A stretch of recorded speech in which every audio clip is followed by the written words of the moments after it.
नमस्कार।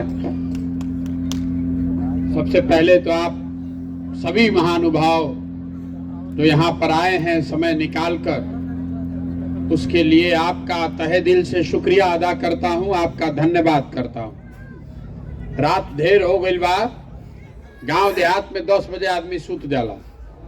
आप इस समय में यहाँ बैठे हुए हैं, ये अपने आप ये दिखाता है कि आपके मन में भी ये लालसा है, ये इच्छा है कि बिहार में हर हालत में सुधार होना चाहिए। न तो कोई नेता आ जाओ, हम 10 वर्ष देश में बहुत बड़े बड़े दलों और नेताओं के साथ हमने काम किया है। जब तक गाड़ी नाश्ता चाय पानी की व्यवस्था ना हुई तो कोई नेता के ताकत नहीं है कि 400 आदमी को बैठा दे रात में 10 बजे। आप हमारी ताकत से नहीं आए हैं। आपके मन में जो पीड़ा है, आप जिस परेशानी में जी रहे हैं, उससे निकलने के लिए रास्ता खोज रहे हैं, उसी दर्द से आप यहाँ आए हैं। हम आपको 15-20 मिनट से ज्यादा समय आपका नहीं लेंगे। हम नेता नहीं हैं, भाषण देने के लिए नहीं खड़ा हुए हैं, आपसे बातचीत कर रहे हैं। गाँवे गाँव जाके लोग के हाथ जोड़ता नहीं, वोट नहीं मांगत, हाथ जोड़ के समझावे के प्रयास कर रहल बानी। अरे भाई, अगर आप अपने और अपने बच्चों की चिंता नहीं कीजिएगा तो कोई दल, कोई नेता, कोई विचारधारा आपके बच्चे की चिंता नहीं करेगा। राजनीति में का बा, जे सत्ता में बा वो दावा कर रहल बा कि हम ठीक कर रहल बानी, हमारा ही राज सुराज है। जो विपक्ष में बैठा है वो कह रहा है कि यह बर्बाद कर रहल बा। तो ये जो पूरा जन सुराज अभियान है, इसमें हम उल्टी बात कह रहे हैं। हम ये कह रहे हैं कि भाई जो भी सत्ता में रहा, जो जिसने किया या करने का दावा कर रहा है, सबको सत्य मान लिया जाए। वाद विवाद का कोई विषय ही नहीं है। मान लीजिए कि 40 वर्ष में कांग्रेस ने बिहार में काम बहुत कर दिया। मान लिया जाओ कि लालू जी के राज में सामाजिक तौर पर पिछड़े हुए लोगों को आवाज मिल गई, सामाजिक न्याय हो गया।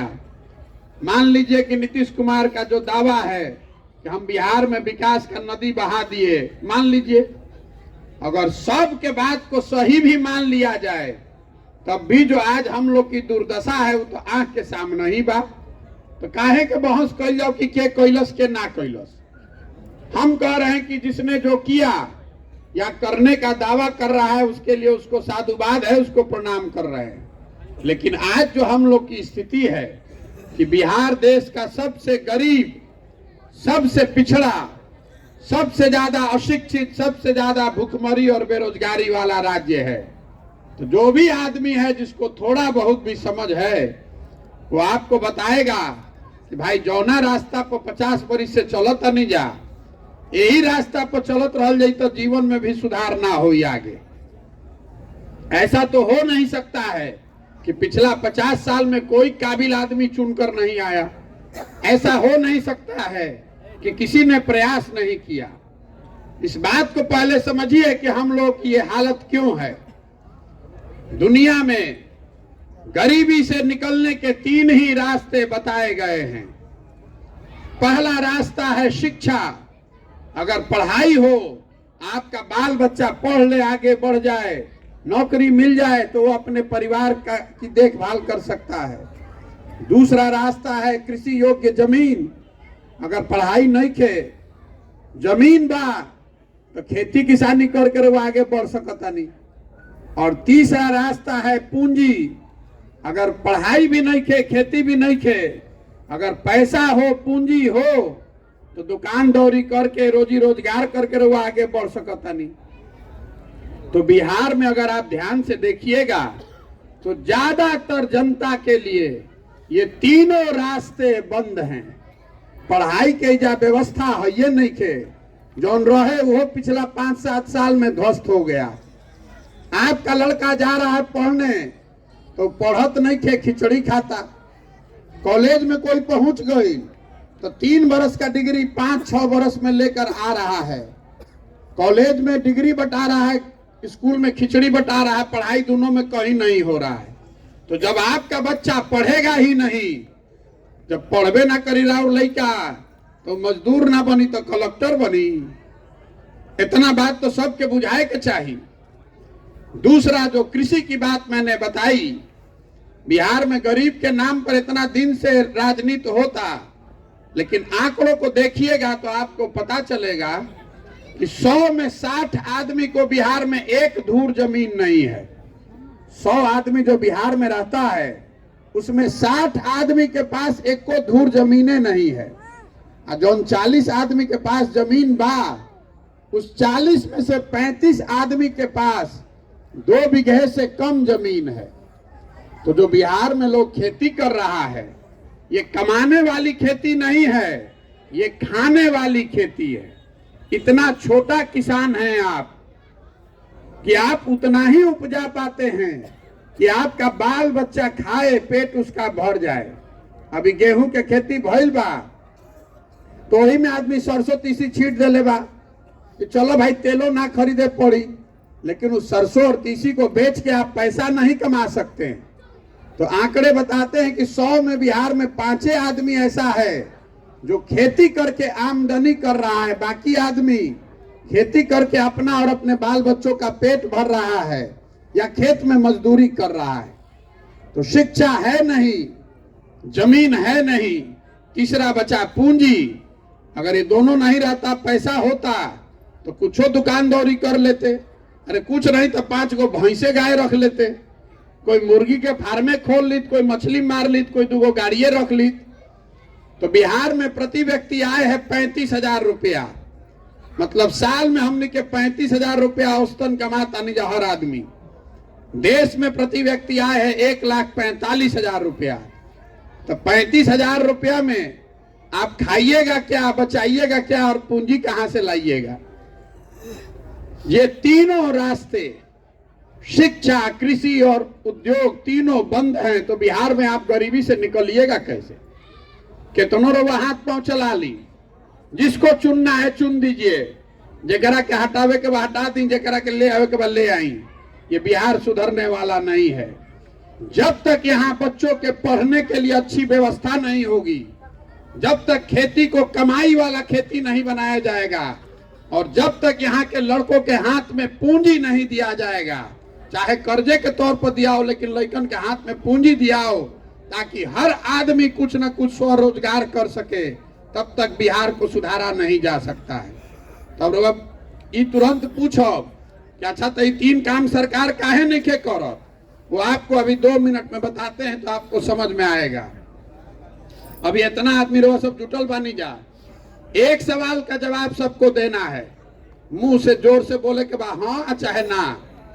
देखिए बिहार में जो ना शिक्षा व्यवस्था पर हमने के इतना चर्चा करता नहीं जा, इस गरीब राज्य में हर साल सरकार 40,000 करोड़ रुपया खर्च कर रही है खाली स्कूल पढ़ाई पर।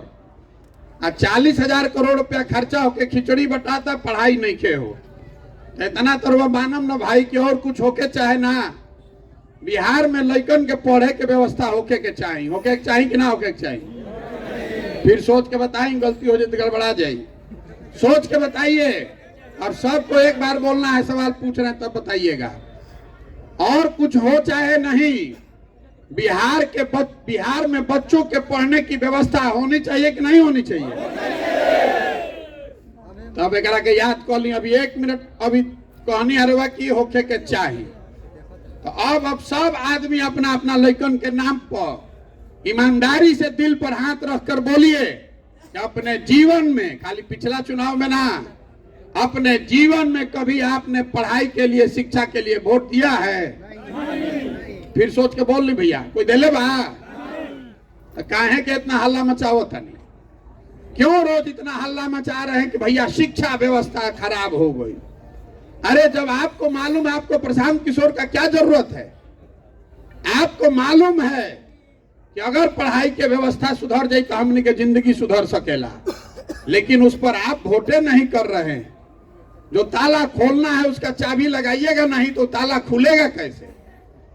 जिससे पूछिए तो बिहार में सब आदमी भाषण देता, बिहार में और कुछ होके चाहे ना, सबके राजनीति के समझ बहुत बा। आदमी 2 दिन पुरान अखबार पढ़ के भी दिन भर बैठ के बाचत हड़न। जहां 4 आदमी बैठ गइलन, घर में, दलान में, खेत खलिहान में, चौक चौराहा पर, चाय के दुकान पर, जहां 4 आदमी बैठलन तो राजनीति बतियाई। कश्मीर से लेके कन्याकुमारी तक सब राजनीति जाके लड़का बतियाओ तड़सन। लेकिन जब वोट होई तो ये सब बात भुला जाए। वोट के दिन बिहार के आदमी के 4 गो बात याद बा। पहला बात, हमार जात का बा, के हमारा जात के अब खड़ा बा, चलो उनके के वोट दियाई। जिन जात से बच गइलन उनका के हिंदू मुसलमान भारत पाकिस्तान पुलवामा कह के वोट लिया था। काल तक रउआ संकल्प लेले रही कि अब की हाली भाजपा के सांसद के वोट ना दे, मरहौड़ा में चीनी मिल चालू नहीं के भई। पहले चुनाव से पहले हल्ला भइल भारत पाकिस्तान के। सब आदमी कहता अरे ऊपर देखो, ऊपर देखो, मोदी जी के देखो, इधर नाली गली मरहौड़ा के चीनी मिल में जुराइल बड़ा, पाकिस्तान हो गई, पुलवामा हो गई, जल्दी चलो वोट दो भाजपा के। वो दिन भुला गए मरहौड़ा चीनी मिल, जाके उजा वोट दे देनी रहो फिर भाजपा के। जे दोनों से बच जाता तो कहता जाए थी भैया कतनो हमनी के कष्ट बा न, तो लालू जी के जो अपराध वाला राज रहे उ ना चाही रे भाई। अरे बाप रे बाप, इतना अपराध रहे। 4 बजे आदमी सरे छोड़ के भागत रहे, नहीं न मालूम कुछ हो जाए, लालटेन नहीं आना चाहिए, तो आदमी लालटेन के डर से जाके भाजपा के देता। और चौथा, हमनी के मुसलमान भाई लोग बा, ये लोग कहता कि जी ही चाहे मर जाए, भाजपा के ना दियाई। भाजपा तो मुसलमान विरोधी पार्टी बा। तो भैया बिहार में बचल के, बिहार में तो 2 गो दल बा, एगो मोदी जी के भाजपा, एगो लालू जी के ललटेन। नीतीश कुमार बेचारे के तो पते नहीं के कि कब ललटेन पकड़ के लटक देंगे ना कब कमल के फूल पर बैठ के पौड़े लगे। तो मुसलमान कह रहा है कि जिए चाहे मरे, भाजपा को दे नहीं सकते हैं, तो ललटेने लौकता ही में दिया बत्ती बन के जरल जाए। अरे भाई ईमानदारी से बताएं, यही 4 चीज पे वोट पड़ता कि ना? अरे तो पड़ता तो काहे के अपन माथा पीटता नहीं? जब आपको मालूम है कि इसी 4 चीज पर वोट पड़ेगा, हमको मालूम है, तो बिहार के सब नेता को भी मालूम है कि बिहार के जनता को तो बतिया ले, हंस के गा के गरिया के ये 4 चीजों पर वोट दी, जो यहाँ कहा। यही कारण है कि हम लोग की ये दुर्दशा है।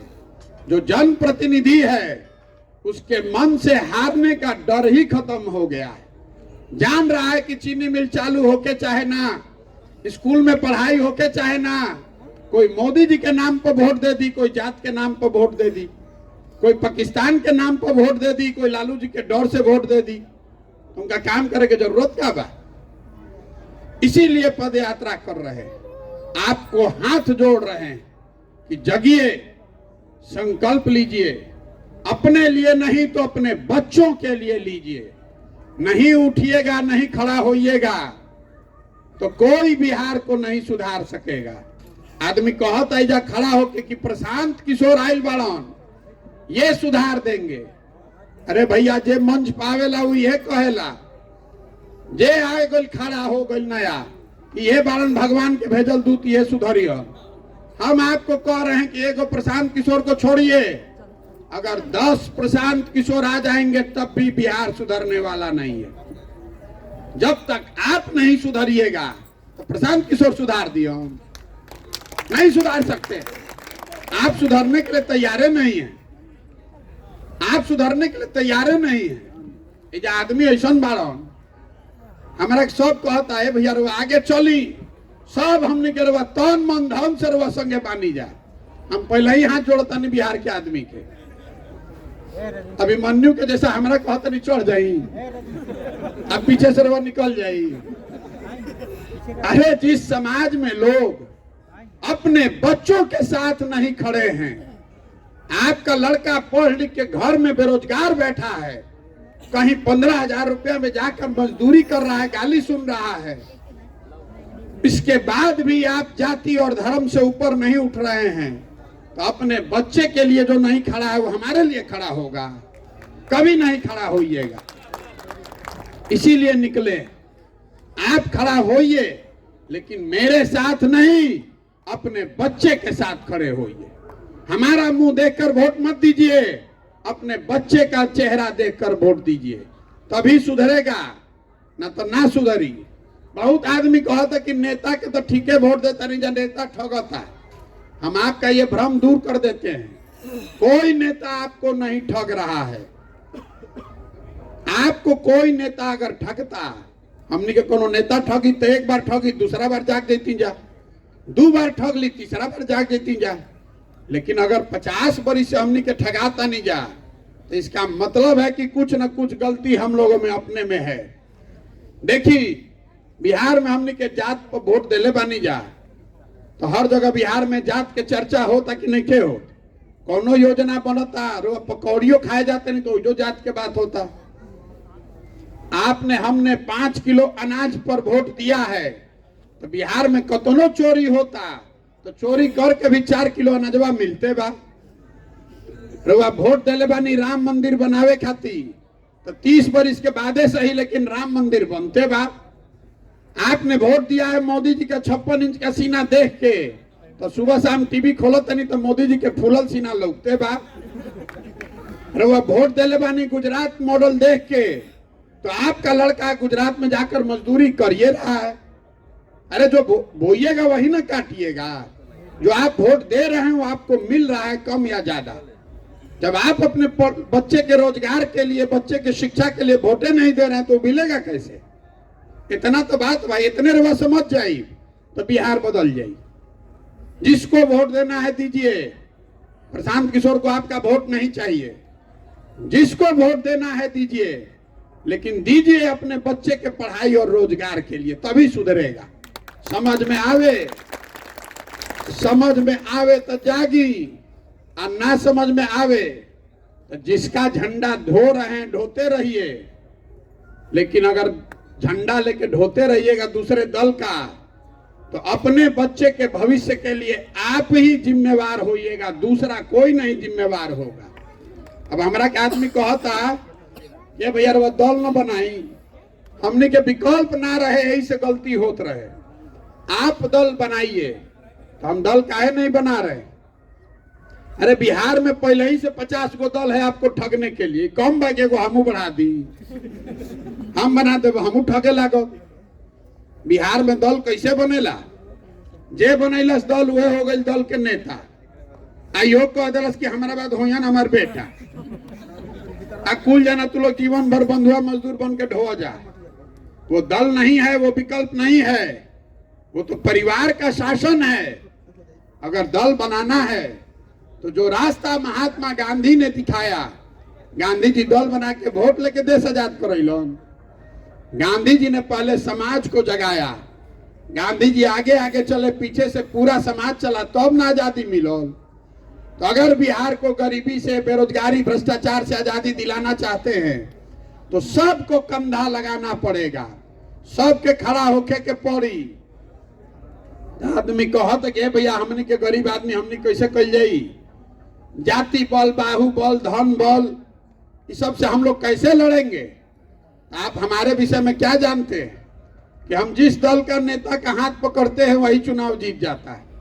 तो इस बार संकल्प लेकर आए हैं, किसी दल का नहीं, नेता का नहीं, आपका हाथ पकड़े हैं, और भरोसा रखिए आपको भी हारने नहीं देंगे।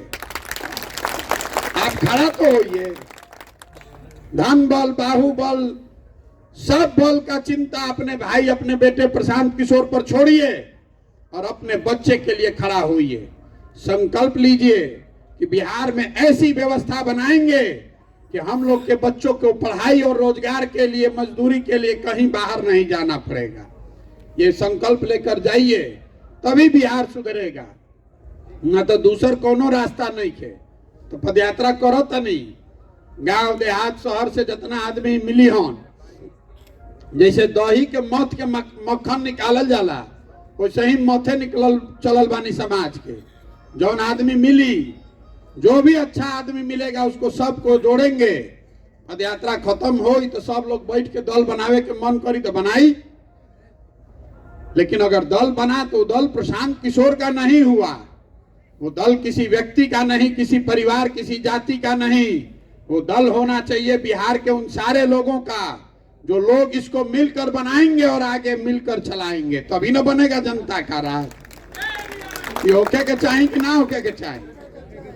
बोली रवा, ये होके के चाहिए कि ना होके के चाहिए? तब एगो वोट करवाई रवा से, सबको वोट देना है हाथ उठा के। जिसको हाँ बोलना है वो हाँ बोलेगा और जिसको ना बोलना है वो ना बोलेगा। हाथ सबके उठे के चाहिए। पिछले 30-40 सालों में आपने जिसको भी बिहार में वोट दिया, किसी ने बिहार और बिहार के बच्चों की चिंता नहीं की। अब जिस राज्य को न सुधर पाने वाला राज्य मानकर सब दलों ने, नेताओं ने छोड़ दिया है, उसको सुधारने का जिम्मा बिहार के लोगों का है। आप बताइए कि बिहार के सब लोगों को, हम लोग को मिलकर नया विकल्प, जनता का विकल्प बनाना चाहिए कि नहीं बनाना चाहिए? हाथों ना उठिए, बिहार सुधर जाए। हाथ उठाकर फिर से पूछ रहे हैं, बोलिए। हाथ नीचे कीजिए, फिर से पूछा। हाथ उठे के चाहिए, अगर ना बोले के ना बोलो जोर से। बिहार की जनता को, सबको मिलकर अपना विकल्प, जनता का विकल्प बनाना चाहिए कि नहीं बनाना चाहिए? बनाना चाहिए ना भाई। तरवा से हम वोट मांगनी ना, चंदा हम कोई से ली ना, अपना किसी का एक कप चाय भी नहीं पीते हैं। अपना चाय, खिचड़ी, टेंट, तंबू ले के चलता नहीं। आपसे मांगने आए हैं आपका आशीर्वाद। ये टेढ़ा काम है। 40,000 गांव में जाकर लोगों को समझाना ये आसान काम नहीं है। ये गांधी मैदान में रैली करे से ना होई, घरे घरे गाँव गांव जाके बैठ के समझावे के पड़ी।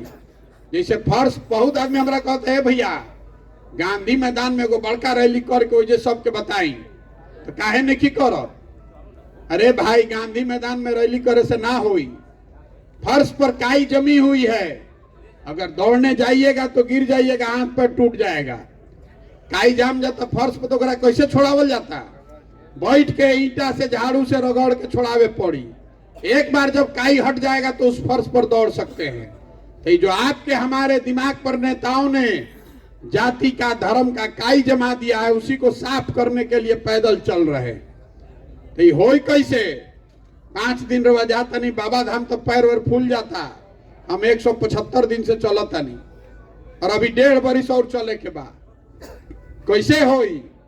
होई ऊपर वाला के कृपा से और आपके आशीर्वाद से। अगर आपको लगता है कि जो काम हम कर रहे हैं ये ठीक है, ये बिहार के बच्चों के भविष्य के लिए है, तो एक बार हाथ उठाकर आशीर्वाद दीजिए। माना आशीर्वाद ओके ना? प्रयास हो ना भाई। तो एगो नारा लगावल जी। अभी हम बोलेंगे जय बिहार, और आपको बोलना है जय जय बिहार, पूरी ताकत से। जय बिहार। छपरा के आदमी में हतने दम बा। जय बिहार, जय बिहार, जय बिहार। अब आप हमसे ये पूछिए कि ये नारा क्यों लगवा रहे हैं? ये नारा इसलिए लगवा रहे हैं कि अभी आज हमने के जो बिहार के दुर्दशा बा, बिहार के लड़का जाता सन बाहर, कोई पढ़ने जा रहा है, कोई मजदूरी करने जा रहा है, जे करे मन होता वह 2 थप्पड़ मार देता। कोई तमिलनाडु में मार दिया, कोई महाराष्ट्र में मार दिया। हर दिन पूरे भारत भर में बिहार के बच्चों को बिहारी कह के जलील किया जा रहा है, उनको बेइज्जत किया जा रहा है। बिहारी मतलब बेवकूफ, बिहारी मतलब अनपढ़, बिहारी मतलब बुर्बक। हमने के सब बुर्बक मानी जा। अरे हम लोग बुर्बक नहीं हैं, ये तो ज्ञान की भूमि रही है बिहार। देवताओं को भी यहाँ पर आकर ज्ञान मिला है। 1500 साल तक इस देश की राजनीति यहाँ पाटलिपुत्र के धरती से चली है। इधर नेताओं ने हम लोग को बुर्बक बना दिया है। एक बार आप जग जाइएगा तो आप में ये ताकत है, बिहार के लोगों में, यहाँ की जमीन में वो ताकत है। आप ऐसी व्यवस्था बना सकते हैं कि आपके बच्चों को गुजरात और महाराष्ट्र जाकर मजदूरी नहीं करनी पड़ेगी। अब रउआ बताइए होके के चाहिए कि ना होके के चाहिए? होना चाहिए कि नहीं होना चाहिए? तो 26 MP का राज्य है गुजरात, गुजरात का आदमी बन गया फैक्ट्री में मालिक, 40 MP के राज्य में बिहार, हमनी के लड़का जाके हो गए सूरत के फैक्ट्री में मजदूर, हमनी के आंखें नहीं के खुलत। तो बदलना चाहिए ना भाई, बदलना चाहिए कि नहीं? तो एक बार इस मिट्टी के नाम पर अपने बच्चों के भविष्य के लिए संकल्प लीजिए कि अगली बार वोट जात पर नहीं, धर्म पर नहीं, नाली गली और 5 किलो अनाज पर नहीं, अगली बार वोट सिर्फ 2 चीज पर पड़ेगा, अपने बच्चों के पढ़ाई और रोजगार के लिए। होना चाहिए ना? तो जन स्वराज का एक संकल्प है, हम वादा किसी से कुछ नहीं करते हैं, एक संकल्प आपको बता दे रहे हैं।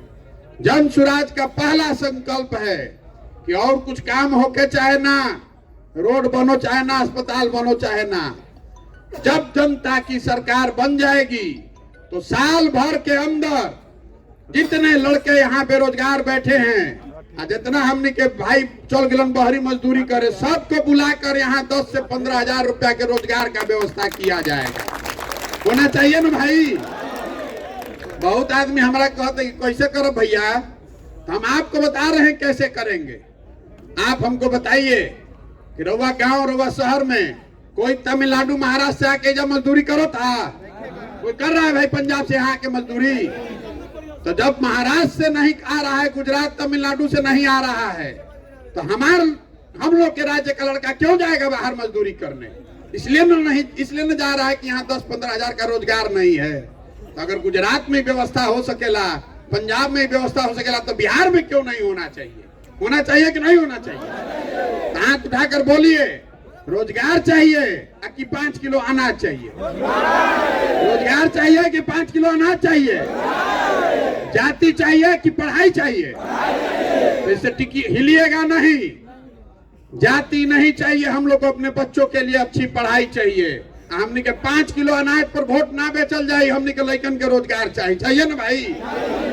अब आप सुने हमारी बात, इसको हम पर मत छोड़िए। यहाँ तो 300 आदमी रहो बैठल बानी, 300-350 पूरा एरिया में 350 आदमी नहीं खन रहत। प्रशांत किशोर तो आगे बढ़ी हन। अब ये जिम्मा आप पर है कि आप अपने गांव, अपने दोस्तों मित्रों को बताइए और सबको संकल्प दिलवाइए कि भैया शिक्षा और रोजगार अगर नहीं जगेंगे तो हम लोग की आने वाली पीढ़ी भी इसी बदहाली और गरीबी में जिएगी। अगर आने वाली पीढ़ी का जिंदगी सुधारना चाहते हैं तो सबको संकल्प लेकर इसको सुधारना पड़ेगा। ठीक है ना? है ना आपका पूरा कमिटमेंट? तो बहुत बहुत धन्यवाद। एक बार फिर से बिहार के लिए नारा लगाकर खत्म करेंगे हम लोग। मैं बोलूंगा जय बिहार, आपको बोलना है जय जय बिहार, जय बिहार, जय बिहार। बहुत बहुत धन्यवाद।